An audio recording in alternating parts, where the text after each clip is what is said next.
20 shkolla 9-vjeçare dhe të mesme në vend janë vënë në fokus të projektit të ri të sigurisë Smart City, i cili parashikon pajisjen e tyre me kamera inteligjente.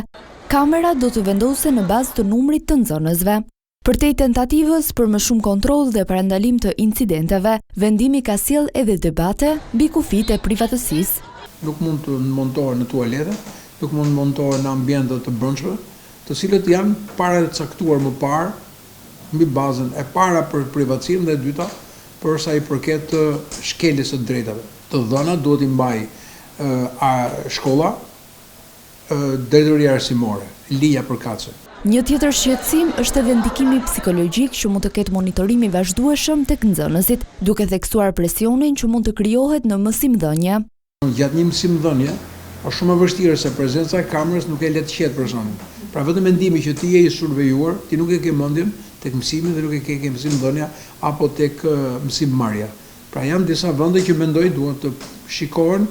Edhe pse projekti vlerësohet si një hap pozitiv në drejtim të sigurisë, sipas ekspertëve nuk mund të zëvendësojë problemet themelore me të cilat përballet sistemi arsimor. Fokusi duhet të mbetet tek edukimi dhe formimi i brezave të rinj. Sigurisht vendosja e kamerave është pozitive, por nuk zgjidh probleme. Më shumë duhet shkojmë tek edukimi. Mësuesi, roja e shkollës, oficeri i sigurisë, psikologu, roli i prindit, roli i drejtorit të shkollës, pra i zinxhir, drejtues, komandues, por dhe edukues.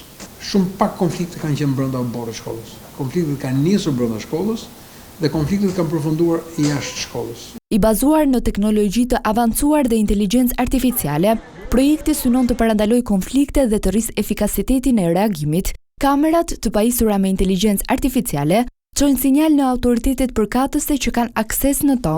Sinjali aktivizohet në raste të grumbullimeve të papritura dhe veprimeve të tjera të nxënësve si ngritja e dorës apo identifikimi i armëve të ftohta në duart e të rinjve.